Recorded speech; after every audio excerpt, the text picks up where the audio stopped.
I didn't seduce my stepfather, and I didn't lie, but when my mom chose him over me at 17, I made sure she eventually lost him. My name is Grace Thompson. I'm 29, living in Charlotte, North Carolina, working as a UX designer. Stable job. Clean apartment. Therapy every other Thursday. From the outside, my life looks controlled. It wasn't always. I grew up in Columbus, Ohio with my mom, Victoria Perez. She's a human resources manager, structured, image-focused, the kind of person who believes problems can be solved with policy and posture. When I was 16, she married Samuel Parker. Samuel was a financial advisor with his own firm in Chicago.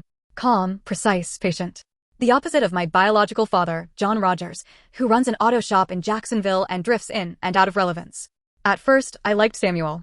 He drove me to college tours, helped me outline scholarship applications. Once, after I showed him a design project, he said, "You think in systems." That's a strength. My mom never said things like that. She'd say, "Just make sure it pays well." After the wedding, something shifted. The house got bigger. The rules got tighter.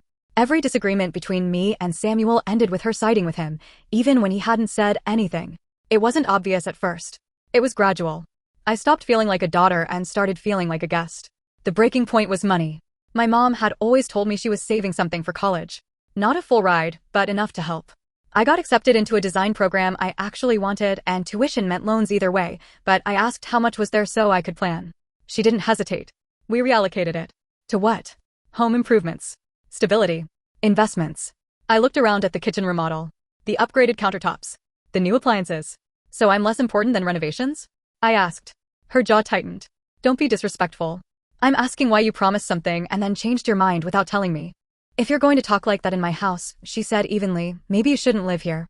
I waited. I waited for her to soften it. To say she didn't mean it. She didn't. Samuel sat there quiet. He looked uncomfortable, but he didn't interrupt her. That silence mattered more than anything she said. I packed a duffel bag that night. I slept on a friend's couch for weeks. Picked up extra shifts at a bookstore cafe. Took out loans I'm still paying off. I switched schools because I couldn't afford the original program. A few months later, I got a check in the mail. $500. No return address. Inside was a short note in Samuel's handwriting. 4 textbooks. Keep going. That was it. No apology. No conversation. My mom never acknowledged it. When I tried calling her that winter, she said, "You made your choice." That sentence stayed with me. For years, we barely spoke. I finished school. Moved to Charlotte for a job in tech. Started therapy with Hazel Wright, a social worker who specializes in family estrangement. Hazel once asked me, what hurt more, being told to leave or realizing she meant it? I didn't hesitate. Realizing she meant it. 10 years passed before my mom texted me. "We should talk. Life's too short." I almost ignored it. But I booked a flight to Columbus anyway. The house looked the same. Bigger than I remembered. Polished. Controlled. The energy wasn't. Samuel looked older. Not physically fragile, just worn down. My mom hugged me like we were distant relatives at a wedding. Dinner was tense from the start. She corrected him about small things. The way he scheduled meetings. The way he handled a client who wanted to renegotiate fees. The fact that he hadn't closed an underperforming branch sooner. "If you'd listened to me 6 months ago," she said, "we wouldn't be cleaning up mistakes." He didn't argue. He nodded. Changed the subject.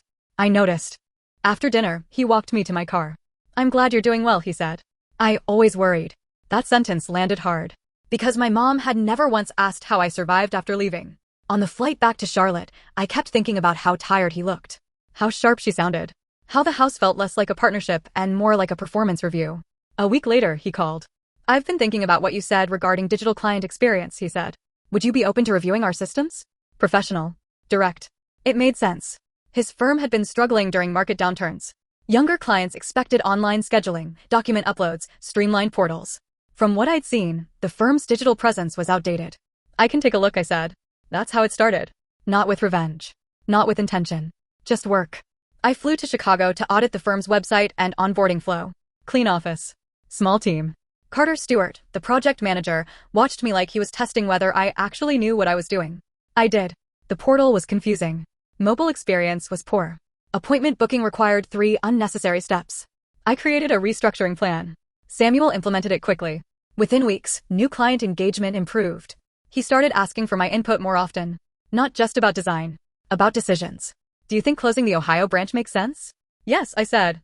"You're stretching resources then trying to prove it can survive." He nodded. "You're probably right." At some point, I realized something uncomfortable. He listened to me.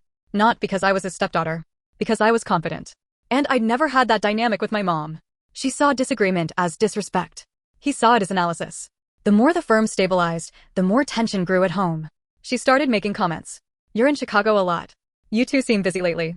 Funny how involved you are all of a sudden. I kept it neutral. It's consulting work. But beneath her words was something sharper. Insecurity. And for the first time in my life, I wasn't the one feeling it. That shift didn't feel dramatic. It felt quiet. But it was real. I wasn't trying to take anything. I wasn't plotting. I was building something professionally. And if that building made her marriage feel less solid, I wasn't the one who cracked it. I just stopped being the person she could push aside. And I didn't step back. The first time my mom accused me directly, she didn't yell. She went clinical. I think it's inappropriate how much access you have to Samuel's time, she said over the phone. I was at my desk in Charlotte, reviewing analytics from the new client portal rollout. Inappropriate how? I asked. You're not just consulting. You're influencing. That word stuck. I'm improving a broken system, I said. If that feels threatening, that's not on me. She went quiet for a second, then said, he didn't need you before. I almost laughed. He's had me in his life for 10 years. That's not what I meant. Of course it wasn't. The firm's numbers were improving. Appointment bookings were up. Client retention had stabilized. Carter even admitted during one meeting, this was overdue. Samuel seemed lighter. More decisive. He closed the failing branch in Ohio without apologizing for it. Restructured internal workflows. Delegated instead of absorbing everything. Confidence changes posture. I noticed it. So did my mom. I flew back to Columbus for Thanksgiving that year. She insisted we do it like a normal family. It wasn't normal. Dinner started civil. It didn't stay that way. Halfway through the meal, she said, Samuel's been very busy lately. Must be exhausting juggling work and outside influences. I kept eating. What does that mean? He asked calmly. It means, she said, looking directly at me, I find it interesting how much my daughter suddenly cares about the firm. I care about results, I said. The numbers don't lie. That's not what I'm talking about. Samuel set his fork down. Victoria. No, let's say it plainly. She's positioning herself. I felt heat rise in my chest. For what? I asked. For relevance. The irony almost made me laugh. You told me I wasn't part of this household anymore, I said evenly. So I built my own relevance. Silence. Then she pivoted. You left when things got hard. I stared at her. You told me to leave. I never meant it. But you didn't stop me. That landed. Samuel spoke then softly. Victoria, you did tell her to leave. Her eyes snapped to him. So now you're siding with her? I'm stating a fact. The rest of dinner was mechanical. Plates cleared. Chairs moved. No resolution. That night, Samuel called me after I'd driven back to my hotel. I'm sorry, he said. For what? For not speaking up sooner. Years ago. It surprised me. You sent the check, I said. I should have done more. Maybe. But that wasn't the point anymore. Over the next month, the calls shifted. Less about interface design. More about decisions. I'm tired, he said one night. Everything feels like a performance review. That's her job, I said before thinking. He exhaled. It's my marriage. There it was. The line. I didn't flirt. I didn't lean into anything inappropriate. But I didn't pull away either. I can't fix that, I said. I know. But he kept talking. About feeling managed instead of partnered. About how every business dip became a character flaw. About how he felt like he was constantly proving himself. I listened. That was it. I listened without grading him. And listening is powerful when someone isn't used to it. A few weeks later, he flew to Charlotte for a financial conference. We met for coffee in the hotel lobby to go over some presentation slides. After we finished reviewing numbers, he didn't close his laptop. I don't think I've been happy in a long time, he said. I didn't rush to respond. Is this about the firm? I asked. No. The air felt heavier. Is this about me? I asked carefully. He shook his head. It's about realizing I deserve peace. I didn't encourage him. I didn't discourage him. But I didn't defend my mom either. Back in Columbus, things escalated. She called me late one evening. You're turning him against me, she said. I'm not responsible for how he feels. You make him feel important. I almost said, maybe you should try that. Instead I said, he is important. She hung up. 2 weeks later, Samuel told me he'd met with an attorney in Chicago. I'm considering separation, he said. My stomach tightened. Because of me? No. Because I'm exhausted. That answer mattered. I asked, have you told her? Not yet. There was a pause long enough for me to step back. I didn't say fight for it. I didn't say give it more time. I said nothing. And sometimes silence is permission. When he finally told her, it wasn't explosive. It was procedural. He asked for space. Suggested mediation. She didn't call me screaming this time. She sent one message. I hope it was worth it. I stared at that text for a long time. I hadn't touched him. I hadn't lied. I hadn't schemed. But I had stayed present. And presence shifts balance. By spring, he was living in a condo in Chicago. The divorce paperwork was moving forward. The firm was stable. And for the first time in years, I wasn't the one on the outside of something solid. I told myself I hadn't taken anything. But late at night, when I replayed everything, I had to admit something uncomfortable. I hadn't pushed him away from her. I had just given him somewhere else to stand. When the divorce paperwork became official, it didn't feel dramatic. It felt quiet. That's what unsettled me. There was no affair to expose. No betrayal to point to. Just two signatures at the bottom of documents that confirmed what had been eroding for years. My mom called me the day she was served. She didn't scream. She sounded controlled. Almost cold. "So this is what you wanted," she said. "I didn't file for divorce. You didn't have to." I leaned against my kitchen counter in Charlotte and closed my eyes. "You think I planned this?" "I think you waited." That word hit harder than I expected. Waited. Like I'd been sitting in the background with patience and strategy. "I built my own life," I said. "You're the one who told me to leave." That was a fight. It was a choice. She inhaled sharply. "You made him feel like he mattered." "He does matter." There was silence on the line. Then she said something that stayed with me. "You couldn't stand that he chose me." That wasn't entirely wrong. I couldn't stand being replaced. But I never asked him to choose me instead. When the call ended, I sat there for a long time thinking about how narratives shift depending on who's telling them. In her version, I was calculating. In mine, I was competent. In his, I was supportive. The truth probably sat somewhere in the middle. A week later, Samuel called. "It's official," he said. "Separation agreement signed." "How do you feel?" I asked. Relieved. Not devastated. Not heartbroken. Relieved. That word told me everything I needed to know about the state of their marriage long before I stepped back into the picture. Work continued. The firm had its strongest quarter in 3 years. The redesigned portal was fully operational. Younger clients were engaging more. Carter stopped treating me like a temporary consultant and started treating me like part of strategy meetings.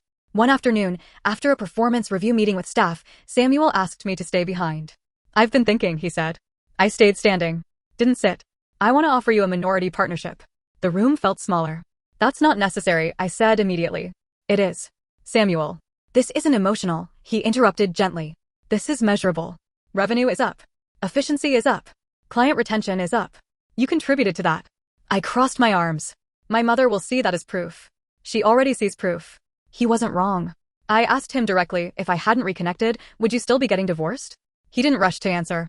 Finally he said, "You didn't create the problems. You just showed me what it felt like to not be constantly criticized." That answer stayed with me, because it meant I hadn't orchestrated anything. But I had been the contrast. And contrast changes perspective. I flew back to Charlotte to think about it. Hazel asked me the hard question again.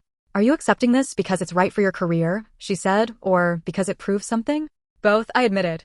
"What does it prove?" "That I'm not disposable." That was the real answer. When I was 17, I was disposable. A budget line item that could be reallocated. A presence that could be removed. Now I was indispensable. That difference mattered to me more than I wanted to admit.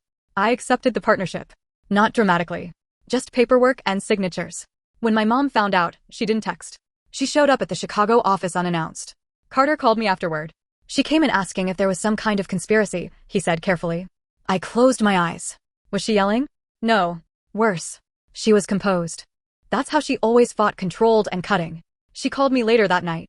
"You positioned yourself," she said. "I worked. You knew what you were doing." "Yes," I said. "I knew I was good at my job."